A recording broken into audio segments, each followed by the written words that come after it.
지금 해외에 지금 출장 중인 분도 계시고, 지금 몸이 아파서 지금 각 집에서 예배를 드리시는 분도 있다는 얘기를 들었습니다. 그리고 지금 안산, 인천, 그 다음에 의왕, 그리고 지금 저 밑에 고성, 여러 지역에서 지금 함께 예배를 드리고 있는데, 그 지역 곳곳마다 하나님의 은혜가 동일하게 임하게 되기를 주님의 이름으로 축원을 드립니다. 드디어 이제 고린도 전후서를 이제 다 마무리를 하게 되는데요. 5절에 보니까 너희는 믿음 안에 있는가 너희 자신을 시험하고 너희 자신을 확증하라 라고 말씀하고 있습니다. 이게 확증이라는 것은 확실히 증명하다, 그리고 확실한 증거라는 뜻입니다. 그리고 오늘 이 단어가 고린도 후서의 제일 중요한 단어고 결론이기도 이렇게 합니다. 여러분, 내가 확실한 증거 아니면 증명된 것이 없으면 자신감이 없고 불안해지는 것이 맞습니다. 그런데 만일에 틀린 확증을 가지고 있다면 그건 더 위험하거든요. 그래서 여러분 아마 이 단어를 들어보셨을 겁니다. 확증 편향이라는 단어를요. 근데 확증 편향이라고 하는 것은 내가 확신하는 것에 대해서 그것이 무조건 맞다고 옳다고 보고 거기서 주장하고 거기서 달려가는 거거든요. 이거보다 더 위험한 것은 집단 확증 편향이 되면 그건 더 위험합니다. 그러다 보니까 잘못된 여론, 그리고 잘못된 생각, 잘못된 방향을 가지고 한 조직이나 한 단체, 심지어 나중에는 한 국가, 한 시대가 그렇게 움직이게 되는 것도 이렇게 보게 됩니다. 일반적인 것도 잘못된 확증을 하게 되면 그렇게 위험한데, 믿음이 그렇게 되면 어떻게 되겠습니까? 그죠? 그래서 고린도 교회가 실제로 잘못된 확증을 가지고 달려가고 있었어요. 그래서 오늘 바울이 이제 고린도후서를 마무리를 하면서 내가 세 번째 이제 너희들한테 가게 되는데 그때까지도 변함이 없게 되면 내가 용서하지 않게 될 거다라고 경고를 하면서 오늘 본문에 대한 마지막을 이렇게 얘기를 하게 됩니다. 고린도 교회는 하나님을 안 믿었던 교회가 아니죠. 하나님을 믿었어요. 그런데 자기 중심의 믿음을 가지고 신앙생활을 하게 됐습니다. 그러니까 자기 기준으로 자기 정당화된 믿음을 가지고 있었어요. 쉽게 말하면 순수한 복음이 아닌 여러 가지고 내 기준에 의한 복음을 가지고 사역을 하고 교회를 보고 있었겠죠. 제가 한번 그런 간증 안 드렸습니까? 제가 저 경남에서 전도사 생활을 할 때 아마 우리 교사분들 그런 갈등을 할걸요. 애들이 말씀을 안 들어요. 그리고 애들이 정말 가슴에 품고 하려고 하는데 애들이 변하지가 않는 겁니다. 랩런트들이 너무 힘들대요. 그래서 얼마나 그게 좌절이 되든지 그때 당시에는 핵심을 토요일날 저녁에 이렇게 했습니다. 제가 핵심 주일날 저녁에 했거든요. 제가 그날 예배를 마치고 핵심을 안 가고 교회에 있었어요. 그래서 교회가 열악하고 약했습니다. 지하에 있었어요. 그러다 보니까 불을 켜지 않으면 눈앞에 있는 손 흔드는 것도 보이지 않을 만큼 깜깜했어요. 그게 엎드려서 제가 하나님 앞에 기도를 하는 겁니다. 하나님, 복음으로 했잖아요. 복음 얘기했잖아요. 근데 왜 안 됩니까? 라는 질문을 하게 된 겁니다. 그러면서 눈을 감고 저는 기도하고 예수님 이름으로 기도합니다. 아멘 하고 눈을 뜨지 않고요. 눈을 감고 이런저런 묵상을 하거든요. 근데 그때 제 마음속에 하나님께서 이렇게 저한테 대답을 하시는 것 같았어요. 그래, 복음을 한 거 맞아. 그런데 너가 알고 있는 복음을 가지고 있지 않냐고. 이렇게 말씀하신 것 같더라고요. 렘넌트들은 너가 다 품을 수 없는 더 큰 그릇인데 내가 알고 있는 복음의 수준으로 하나님의 것을 다 이해하려고 하니 그걸 감당을 하겠냐고요. 제가 한 대가 맞은 기분이 들었어요. 그래서 고린도 교회는요 굉장히 열정적이었던 것만 사실입니다. 근데 여기서 확증이라는 단어가 원어로 보면 도키마제데라는 단어인데 이 원형은 도키마조라는 단어거든요. 이게 어떨 때 쓰는 단어냐니까 여러분 그 보석 세공사가 금덩어리에 있는 것을 그 금을 얘기하면은 순금으로 만들려고 하면 어떻게 하죠? 그거에 대해서 용광로에서 끓여가지고 불순물을 제거를 하죠. 그래서 우리가 보통 24K를 순금이라고 얘기하지 않습니까? 그러면 그 불순물을 빼는 작업을 할 때 도키마조라고 하는 단어를 씁니다. 그러니까 너희 자신을 확증하라 라는 말은 복음의 불순물을 제거해라 라는 의미로 바울이 이야기를 하게 되는 겁니다. 그러니까 이 고린도 교회는요, 자기에게 맞는 지도자, 자기에게 맞는 교회의 조직, 형태, 이것을 주장했어요. 근데 고린도 교회는요, 악한 마음을 가지고 내가 교회를 장악을 하겠다, 아니면 교회를 흔들겠다 라는 의미를 가지고 각자의 지도자를 선택을 하고 교회를 주장했던 것은 아닙니다. 분명히 그랬던 건 아닙니다. 그랬다면 진짜 악한 거겠죠. 근데 바울은 그렇게 언급을 하고 있지 않거든요. 자기만의 이유가 다 있었어요. 자기만의 이유가. 그 제가 구체적으로 말씀드렸잖아요. 이 사람들이 그 바나바를 좋아하고 베드로를 좋아하고 아볼로를 좋아하고 또 바울을 지지하고 여기 상처받은 사람은 내 다 필요 없다, 그냥 오직 그냥 나는 그냥 예수만 믿어야 되겠다, 이런 사람들이 나타났어요. 이 사람들이 악한 마음을 가지고 바울은 안 돼, 나는 베드로, 이러지 않았어요. 다 이유가 있었어요. 이 목회자랑 안 맞았겠죠. 어떤 면에서는 상처를 받았을 수도 있겠죠. 그죠? 그러다 보니까 나에게 맞고 나한테 은혜가 되는 쪽으로 가기를 시작을 했던 겁니다. 근데 분명히 이 사람들은 교회를 파당을 나누거나 분열을 일으키고 싶은 마음은 단 1도 없었을 거라고 저는 봅니다. 그런데 그 일이 파벌이 형성이 되고요, 나중에는 성만찬을 어떻게 하니까 내 뜻에 맞는 사람들끼리 성만찬을 하고 남들을 배려를 하진 않았어요. 그러니까 야, 우리는 제자야, 야, 우리는 하나야, 아, 저 사람 아직 못 깨달았어, 문제가 많아, 이러다 보니까 성찬식도 따로 이렇게 하게 된 겁니다. 다들 복음이라고 얘기를 했어요. 근데 내 기준, 내 수준, 내가 보는 기준, 내 방향에 맞춰서 그거를 뭐라고 얘기를 하냐, 복음이라고 하는 단어를 가지고 고린도 교회 사람들이 열심히 했던 겁니다. 그래서 바울은 너희 자신을 확증해라 라는 말은 뭐라고요? 불순물을 빼고 순수한 복음으로 결정을 내라 라는 얘기를 바울이 하는 겁니다. 그리고 고린도 교회는요, 복음을 남용을 했어요. 예수 믿는데 뭐 어때? 그럴 수도 있지, 이렇게 나온 겁니다. 그래서 실제로 고린도 교회 안에는요, 일명 그때 당시에 신전, 여신을 믿는 신전에 가서 우상 숭배하는 게 굉장히 당연했고 문화였고 그 안에서 성매매도 있었어요. 근데 이것을 지적을 하면 뭐라고 얘기했냐, 아니 복음인데 라고 얘기를 하거든요. 여러분, 하나님 주신 복음과 은혜는요, 남용하라고 주신 은혜가 아닙니다. 하나님께서 복음 은혜를 주신 건요, 그럼에도 불구하고 나는 너를 사랑하고 너를 지키고 너를 용서하신다라는 하나님의 사랑 표현이지, 은혜를요, 내 실수를 합리화하고 정당화가 하고 그리고 그렇게 하라는 도구로 하나님이 주신 것이 아니란 말이에요. 근데 고린도 교회는 실제로 그렇게 했어요. 복음인데 어때?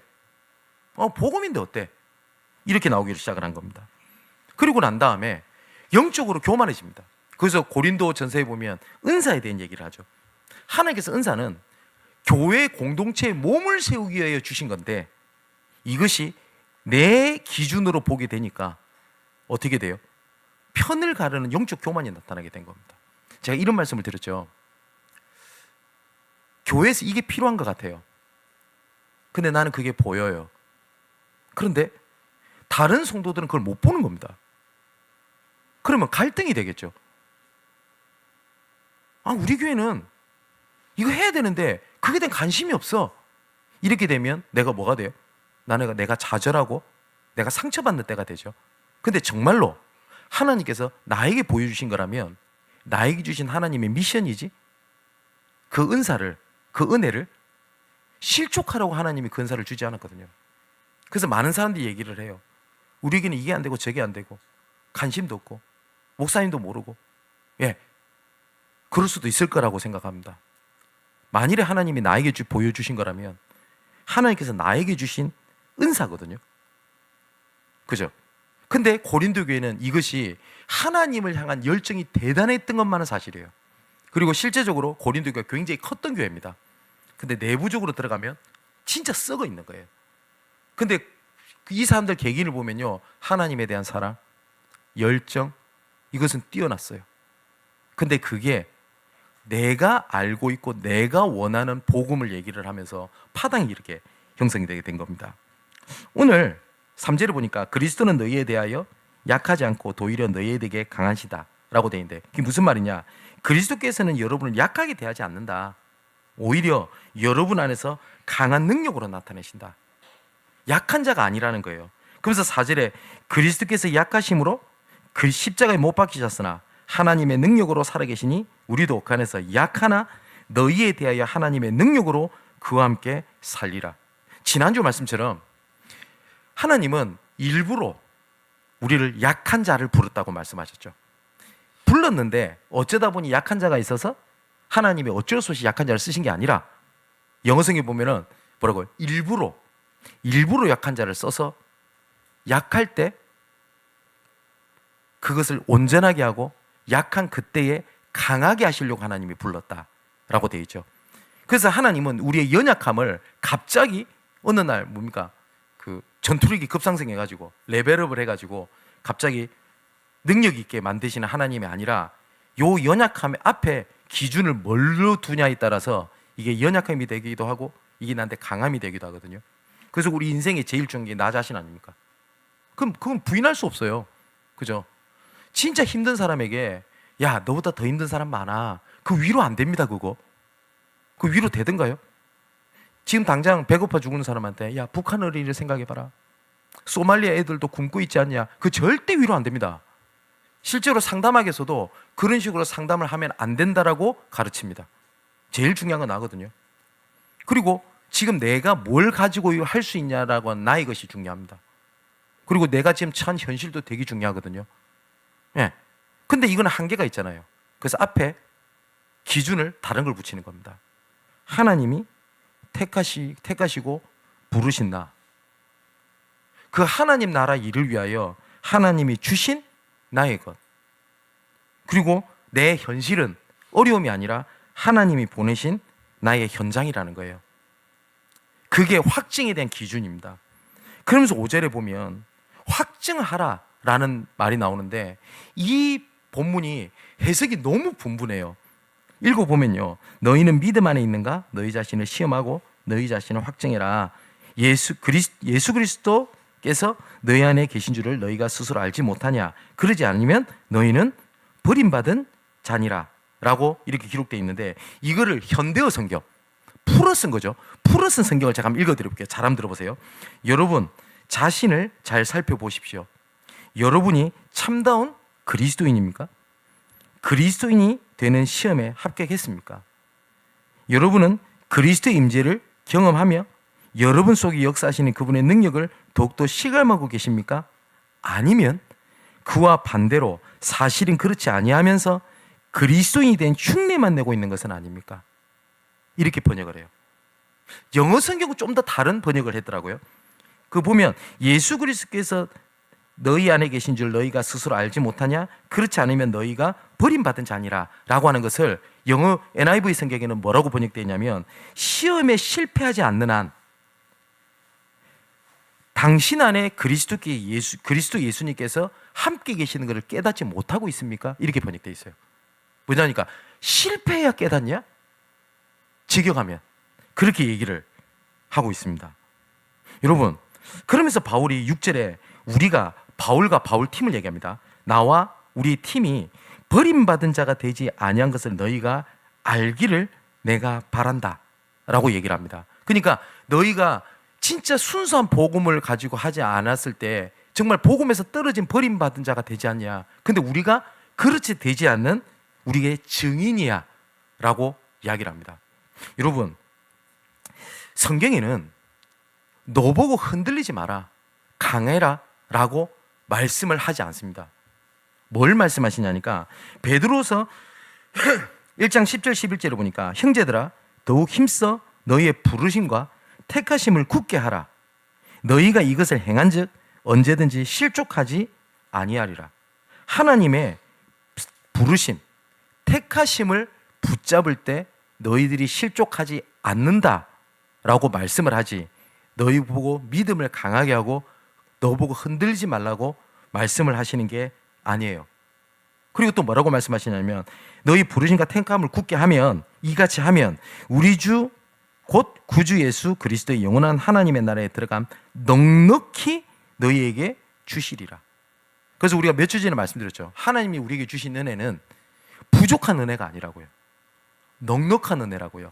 얼마만큼 하나님이 넉넉하게 주시냐? 심을 수 있도록 은혜를 주신 겁니다. 그런데 심으면 이게 풍성해진다고 말씀을 드렸죠. 근데 대부분 받은 은혜를 가둬놔요. 그러니까 가둬놓으니까 요게 다예요. 근데 하나님의 은혜는 심을 때 풍성해지는 하나님의 영적인 원리입니다. 그래서 하나님께서 나에게 은혜를 주셨다는 것은, 지난주 전도학교 때도 말씀드렸죠. 은혜와 하나님의 사명은 동질입니다. 은혜를 받았다는 것은 그 안에 하나님의 계획이 있다는 말이고요, 하나님의 계획을 보게 하셨다는 말은 그것을 이룰 수 있는 은혜를 주신다는 말입니다. 이건 따로 노는 것이 아니에요. 그래서 바울이 7절에 이렇게 얘기를 해요. 자, 읽어볼게요. 우리가 하나님께서 너희로 악을 조금 더 행하지 않게 하시기를 구하노니 이는 우리가 옳은 자임을 나타내고자 함이 아니라 오직 우리는 버림받은 자 같을지라도 너희는 선을 행하게 하고자 함이니라. 이 번역이 어려운데 쉽게 말하면 나는 여러분들이 악한 흐름을 따르고 행하지 않도록 내가 여러분들을 위해서 기도하고 있습니다. 그 이유는 내가 여러분들에게 지금까지 가르쳤던 가르침이 옳았다라는 것을 증명을 해서 내가 옳은 일을 하고 있다라고 하는 것을 나타내고자 함이 아니라, 우리가 멸시받고 연약해질지라도 여러분은 올바른 흐름을 따르고 행하기를 우리는 기도하고 있습니다. 그러니까 바울은 내가 아니라 너희들 전체를 이야기를 하는 거예요. 여러분, 올 한 해 우리가 전체를 살리는 언약 속에 나아교회 현장이죠. 내년에는 전체를 살릴 빛의 망대를 가진 파수꾼입니다. 방향은 같습니다. 그러면 전체를 살리려면 어떻게 되죠? 함께 할 때 전체를 볼 수 있고 살릴 수 있게 됩니다. 여러분, 렘넌트 살리려면 렘넌트가 함께 해야 보고 살릴 수 있습니다. 지역 보고만 어떻게 해야 되겠냐 할 때 지역에 함께 해야 지역을 향한 하나님의 계획과 지역 살릴 하나님의 비전이 나옵니다. 세계 복음 하려면 세계를 보고 선교에 동참할 때 그것이 나에게 언약으로 붙잡히지, 그렇지 않으면 그게 붙잡혀지지가 않거든요. 그래서 사단은요, 속이는 방법이 뭔지 압니까? 고립되게 만들어요. 고립되게. 뭐에 고립되게 만드냐? 내가 지금 힘들어. 나는 아무것도 할 수 없어. 나는 보잘것없는 존재야. 이런 내가 할 수 있을까? 남들이 나를 어떻게 보지? 모든 기준을 나라고 하는 것에 딱 국한해서 봐요. 그런 사람에게 전체를 살리는 언약, 이해가 안 되는 거예요. 그래서 제가 매번 말씀드리잖아요. 고립된 곳에서 나와야 된다고요. 하나님께서는. 삭개오가 예수님이 지나갈 때 나무 위에 올라갔어요. 그건 두 가지 때문에 그렇습니다. 첫 번째는 키가 작았어요, 삭개오는. 두 번째는 그때 당시에 세리는 욕을 먹었던 위치입니다. 안팎으로 욕 먹어요. 그 유대인들은 우리로 말하면 친일파거든요. 친일파에 속해가지고 일반 백성들의 고열을 뜯어먹는 앞잡이. 그리고 그 세리고 또한 유대인들에게 인정을 받았냐? 유대인들에게 인정을 받지 못했어요. 그러다 보니까 어떻게 하죠? 올라간 거예요. 그때 예수님께서 뭐라고 말씀하셨죠? 삭개오라 내려오라고. 왜? 고립된 곳에서 나오라고 말씀하세요. 혈루증 걸린 여자도 똑같습니다. 혈루증 걸린 여자는 예수님을 만나고 싶었어요. 근데 만날 수가 없었어요. 왜냐하니까 그때 당시에 혈루증 걸린 여자는 저주받은 자, 모든 사람의 손가락질을 다 받았어요. 문둥병도 마찬가지예요. 그래서 문둥병자도 예수님이 지나가는데도 만날 수가 없었어요. 왜냐? 고립돼 있었어요. 뭐의 고립이죠? 스스로의 고립, 남들에게 대한 고립이었어요. 그때 혈루증 걸린 여자가 어떻게 하죠? 예수님의 옷자락을 딱 만지게 되죠. 그랬더니 예수님이 그 여자를 부릅니다. 어떻게 부르죠? 내 옷을 만진 자가 누구냐? 문둥병 환자들이 예수님을 부릅니다. 다윗의 자손 예수여, 나를 불쌍히 여겨주소서. 그랬더니 예수님께서 어떻게 하시죠? 오라고 말씀하시죠. 모든 있는 사람들은요, 고립된 곳에서 나온 사람들이 응답을 받았어요. 자, 순수했습니다. 남들이 나를 어떻게 볼까? 내 자녀가 어떻게 될까? 내 미래가 어떻게 될까? 라고 하는 기준을 딴 데 두지 않고 뭐예요? 순수하게 하나님만 바라보는 자에게 하나님께서는 일을 진행하셨다는 거예요. 자, 9절 10절에 보니까 이거 쉽게 한번 제가 풀어서 읽어드려 볼게요. 만일 여러분이 강해질 수 있다면, 우리가 연약해지고 멸시를 당하게 될지라도 우리는 기뻐할 수 있습니다. 우리는 여러분이 성숙한 그리스도인이 되기를 늘 바라고 기도하고 있습니다. 바울의 기준은요, 내가 아니었어요. 너희들이었어요. 여러분, 전도하고 싶다, 제자를 세우고 싶다 라는 기도 제목을 다 가지고 계시겠죠. 바울은 사명으로 고린도 교회를 대하지 않았습니다. 바울은 사랑으로 고린도 교회를 대했어요. 예수님께서는 제자들을 사명감으로 세우신 게 아니라 뭐였죠? 사랑으로 세우셨어요. 그 증거가 예수님의 발을 씻기셨어요. 여러분, 그냥 발 씻길 수 있다 이런 생각이 들잖아요. 그때 당시에 발 씻긴다는 거는요, 가장 낮은 자리에 들어갔을 때 가능한 일이에요. 그래서 세례요한이 그 얘기를 하죠. 예수님을 설명하면서 나는 그분의 신들매를 감당치도 못할 자다 이렇게 얘기를 합니다. 이 신들매라는 것이 뭐냐니까 종들도 등급이 있어요. 이때 당시 우리식으로 말하면 중동이죠. 그럼 슬리퍼를 신고 다닙니다. 그럼 모래바람이라 발이 엉망이 되겠죠. 그럼 주인이든 손님이든 그 집에 들어가면 가장 먼저 나오는 종이 신들매라는 종입니다. 그래서 무릎을 꿇고 발을 씻깁니다. 종들 중에서도 가장 밑바닥입니다. 그래서 예수님이 제자들의 발을 씻기셨다고요. 뭐 사랑을 표현하셨다고요. 여러분, 제자는 사명감으로 세우는 게 아닙니다. 사랑으로 세우는 겁니다. 그럼 사명감이 필요 없다는 말이냐? 그 말이 아니라 그 근본은 사랑입니다. 그러면서 바울이 오늘 두 번째 뭘 얘기를 합니까? 5절에 보면 이렇게 되죠. 너희는 너희 자신을 시험하여 너희 자신을 확증해라. 이게 영어 성경에는 테스트라고 되어 있거든요. 시험을 통과해라. 그럼 어떤 것을 확증하고 시험을 통과하냐? 첫 번째가요, 내가 믿음 안에 있는지를 스스로 한번 점검해 봐라. 너희가 진짜 순수한 믿음에 있는지를 점검해 봐라 라고 얘기를 해요. 고난의 이유는요, 여러 가지가 있겠지만 두 가지 이유가 있습니다. 첫 번째는 나의 범죄함과 내가 틀린 자리와 틀린 흐름 속에 있을 때 하나님께서는 우리를 징계하십니다. 분명히. 히브리서 12장에 하나님의 사람들이 징계를 받는 것은 당연한 것이고 사랑받고 있다라고 하는 증거라고 되어 있습니다. 너희가 하나님에 대한 징계가 없다면 너희들은 사생하다라고까지 표현을 하십니다. 하나님의 징계가 분명히 있어요. 근데 그 징계의 목적은요, 벌 내리는 것에 있지 않습니다. 어디에 있냐? 회복에 있어요. 회복. 여러분, 부모님도 그렇지 않습니까? 자녀가 도둑질을 하면 예를 들어 그거를 체벌을 하죠. 그러면 도둑질 한 것에 대하여 체벌을 하십니까? 아니면 다시는 그런 길 속으로 들어가지 않도록 회복하기 위하여 징벌을 하십니까? 세상의 법은 도둑질을 한 것에 대한 체벌인데 사랑에 대한 체벌은 회복입니다. 그죠? 그래서 우리가 일반 감옥 간다 이렇게 얘기를 하지만 실제적으로는 교정시설 이렇게 하죠. 회복시킨다 이런 단어를 씁니다. 그죠?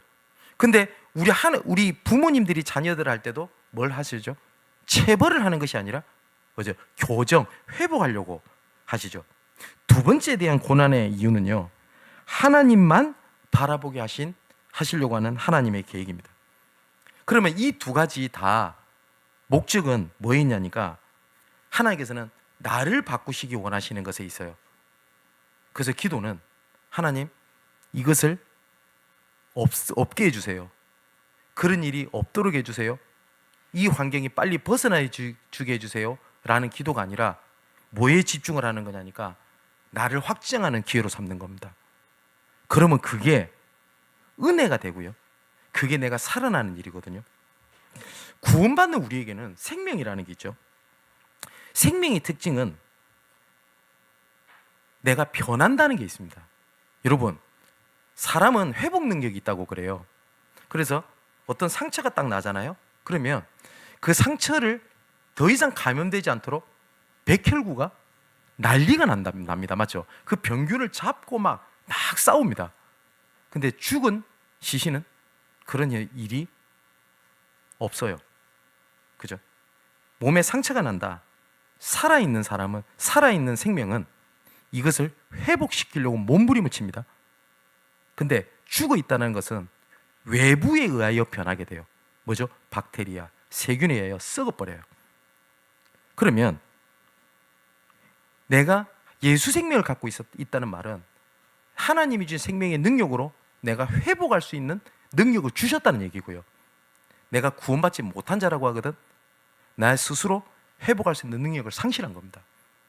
그런데 하나님께서는 우리에게 새 생명을 주셨다고 말씀하셨어요. 에베소서 2장 1절에 보니까 허물과 죄로 죽었던 너희를 살리셨도다. 죽었던 우리를 살리셨다라고 돼 있어요.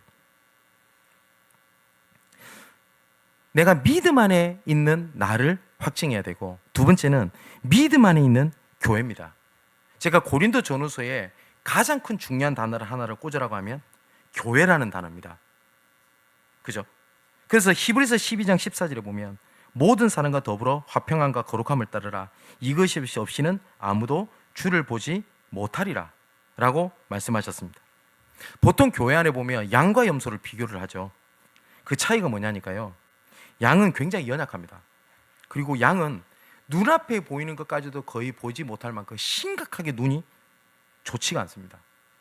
그래서 대신 귀가 밝아요. 그래서 아무리 시끄러운 곳에 가도 그 자기 담당 주인 목자의 음성을 정확하게 듣습니다. 그래서 요한복음 10장에도 예수님께서 말씀을 하시죠.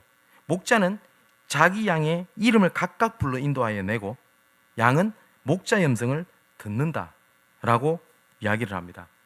그래서 양들을 한번 잘 보세요. TV에 나오면요, 주변에서 시끄러워도 자기는 울지 않습니다. 양들이. 왜냐니까 아무리 시끄러워도 귀가 밝으니까 들을 수 있다는 얘기고요. 주인이 부를 때 내가 음매하고 울면 그 소리를 못 들어요. 여러분 그렇지 않습니까? 주변이 아무리 시끄러워도 들으려면 들리죠. 근데 아무리 주변이 조용해도 내가 계속 뭘 떠들고 있으면 소리가 안 들립니다. 그래서 양은 목자가 얘기할 때는 입을 닫고 있습니다. 이것을 유명한 말로 양들의 침묵. 근데 염소는 굉장히 똑똑해요. 영리합니다. 그래서 어른들한테 물어보면 양은 키우기 어렵대요. 근데 염소는 키우기 쉽다고 합니다. 근데 염소는 굉장히 안주를 잘해요. 풀이 있죠. 뭘 안 해줘도 돼요. 지 앉아서 알아서 있어요. 근데 양은 더러운 곳에 있지를 못한다고 합니다. 그래서 더러운 곳에 빠지잖아요. 그럼 서로 음매 짖어서 거기서 나오려고 하는데 염소는 온갖 구덩이에서 다 뒹굽니다. 근데 그 구덩이가 뭐라고? 다른 동족이 들어오면 싸워버립니다. 뿔을 받고 싸워버려요. 여러분 양과 염소의 차이는 딱 하나입니다. 염소는 안 들어요. 네, 자기 할 일을 해요. 양은 듣습니다. 그리고 세 번째는 믿음 안에 있는 현장입니다. 이것을 확인을 하셔야 돼요. 업과 지역은 돈 벌고 사는 것을 넘어 하나님이 보내신 선교지입니다. 제가 이번에 중국에 가서 어떤 분의 간증을 제가 듣게 됐습니다. 이분이 30대 후반에 남편을 잃었어요. 그러니까 한 40 정도 돼서 남편을 잊게 됐습니다. 남편이 이제 사고로 이렇게 죽게 됐어요. 근데 이분은 3남매를 이렇게 키우게 됐답니다. 그러니까 거의 20년 동안 이분이 할 수 있는 일이 아무것도 없어서 뭘 했냐니까 때밀이를 했어요. 우리나라도 그게 굉장히 발달되어 있지만 중국도 이런 사우나, 때밀이 문화가 굉장히 발달되어 있거든요. 이 때밀이를 한 겁니다. 그 돈 얼마나 벌겠어요? 근데 이분이 예수를 믿는 분이었습니다. 그래서 때밀이를 이렇게 하잖아요. 그러면 이 손님들에게 시원한 요구르트 같은 거 하나씩 준대요. 덥잖아요. 그래서 요구르트 시원하잖아요. 시원하죠? 그럼 아예 시원합니다. 이러면 이렇게 얘기를 한대요. 이 여름, 당신 인생을 이렇게 시원하게 해줄 분이 계시는데 그분이 예수님이라고. 거의 대부분이 반응 안 한대요. 근데 반응하는 사람이 있대요. 그럼 그 사람한테 때를 밀면서 이런저런 포럼을 하면서 얘기를 한대요. 그런 분이 계시더라고요. 근데 그분이 이번에 제가 갔을 때 참여를 하셨어요. 맨 마지막 날 저를 찾아왔어요. 저를 찾아와가지고 목사님 진짜 지금 중국 상황이 너무 안 좋은데 이름에도 불구하고 와주신 것에 너무나 감사하고, 그리고 한국에 있는 신학생들, 렘넌트들, 그리고 어려운 가운데서 선교하려는 교회를 위하여 내가 지금까지 생각을 못했던 것 같습니다. 내가 그 일에 내가 동참하고자 합니다 하면서 찾아오셨어요. 근데 여러분 아시다시피 중국 서민들이 잘 삽니까? 경제 능력이 우리보다 한참 떨어진 거 알고 계시죠? 근데 그분이 그러면서 웃으면서 저한테 그런 얘기를 해요. 오후에 참여를 하셨는데 오전에 참여를 하고 오후에 또 때밀러 가고 때밀고 와서 저녁에 참여를 하신 거예요. 근데 이분은 뭘 하셨냐니까 그날 월급을 받았던 것 같아요. 그래서 월급을 받자 말자 내가 그런 선교에 참여하고 싶다라는 생각이 들더랍니다. 그래서 이분이 그 지폐를 꼬깃꼬깃한 걸 다 펴셨어요. 그렇게 해서 그냥 돈을 이렇게 주기가 못하잖아요. 보니까 어디서 또 봉투를 하나 주우신 것 같아요. 그래서 그 돈을 다 이렇게 해가지고 봉투에 넣어서 저한테 이렇게 주시는 겁니다. 제가 선교제에 가서 아닌 말로 제가 돈을 받아보기 처음이에요. 근데 그냥 줬으면 제가 안 받았을 것 같습니다. 제 성품상. 근데 그분이 그 참여하고 싶다라는 기도 제목 가지고 그 어려운 가운데 뭣도 남루해요. 근데 그 얼굴이 그렇게 기뻐 보였어요. 그래서 제가 그걸 받고 제가 그분을 위해서 기도하고 제가 숙소를 들어와 가지고 그날 저녁에 많이 울었어요. 과부의 두렙돈 있죠, 성경에. 그걸 보는 것 같았어요. 그래서 그분이 이런 봉투에다가 이 봉투 보니까 이게 중국말로 써 있길래 도대체 무슨 말인가 해서 물어봤더니 아무 뜻도 안 없대요. 그러니까 보니까 죽으신 것 같아요. 이렇게 해서 저한테 꼬깃꼬깃에다 이렇게 주신 거예요.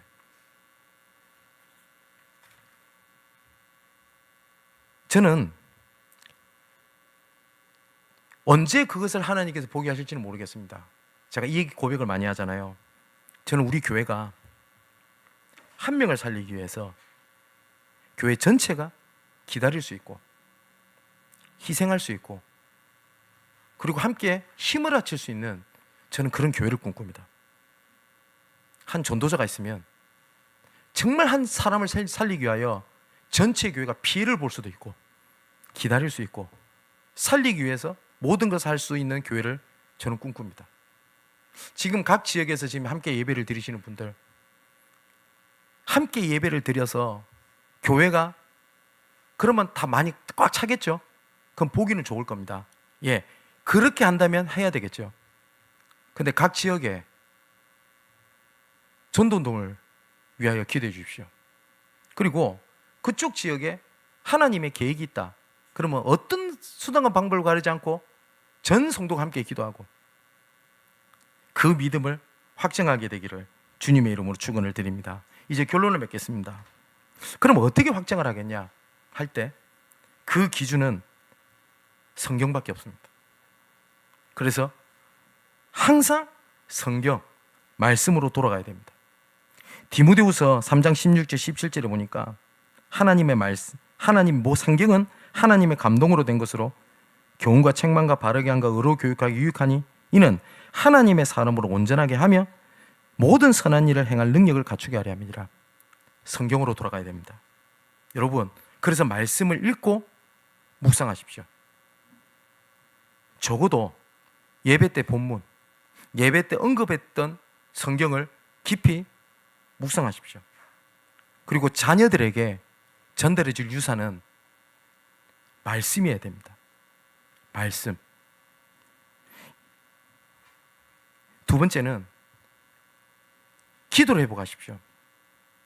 그게, 기도는 내가 원하는 것을 간구하는 것이 아니라요, 기도는 내 생각, 내 계획을 내려놓는 게 기도입니다. 그래서 기도는 내 기도에 하나님이 반응하는 게 아닙니다. 하나님이 원하시는 것은 내가 반응하는 게 기도입니다. 나머지는 하나님이 책임지시는 겁니다. 어떤 목사님이 이렇게 표현하셨어요. 우리는 하나님 일을 하고 하나님은 우리 일을 책임지시는 거다. 굉장히 일리 있는 얘기라고 생각을 합니다. 그래서 예수님께서도 기도를 직접 가르칠 때 말씀하셨습니다. 너희는 먼저 그의 나라 그를 구해라. 그럼 내가 다 책임질게.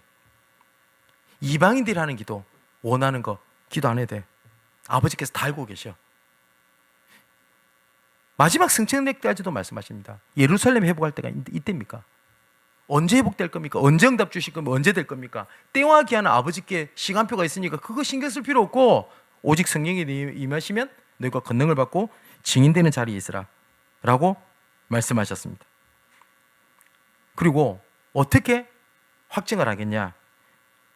전체를 살려야 됩니다.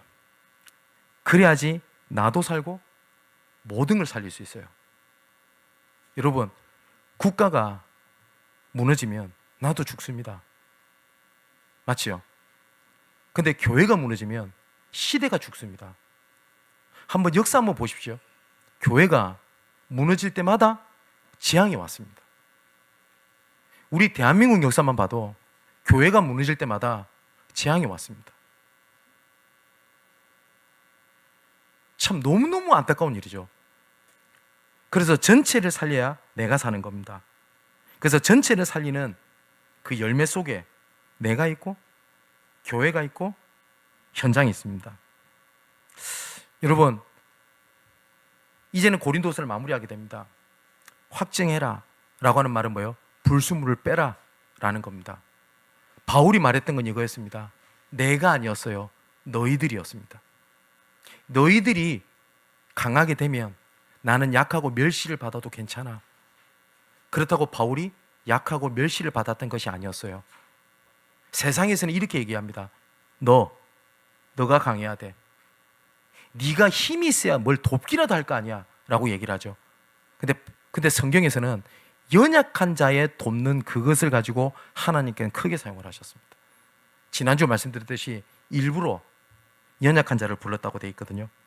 한 주간 그리고 여러분의 일평생이 하나님 안에 있는 순수함, 그걸 확증하고 전체를 살리는 나교의 현장의 증거가 여러분에게 넘치게 되기를 주님의 이름으로 축원을 드립니다. 자, 기도하겠습니다. 나의 아버지 하나님, 정말 복음 안에 있는지, 복음에 의하여 살아가는지, 복음을 위한 것에 있는지를 확증하는 은혜와 보좌의 능력으로 이 시간 충만하게 하여 주옵소서. 수많은 사람들이 복음이라고 말을 하지만 순수한 복음을 상실한 시대에 순수한 복음의 오직의 사람으로 나아교회 현장을 확증하여 전체를 살린 증거를 우리에게 나타나여 주옵소서. 말씀이 오직의 기준이 되게 하시고 기도가 유일성의 길이 되게 하시며 우리가 처한 현장이 재창조의 열매를 보는 곳이 되게 하여 주옵소서. 지금까지 주신 은혜가 헛되지 아니하고 그 은혜가 이루어지는 것으로 그 현장의 증인으로서는 언약의 백성으로 끝까지 남는 자로 우리를 붙잡아 주옵소서. 이 모든 말씀을 우리를 순수한 복음으로 이끌어 오신 것을 확증하게 하시는 예수 그리스도의 이름으로 기도하옵나이다. 아멘.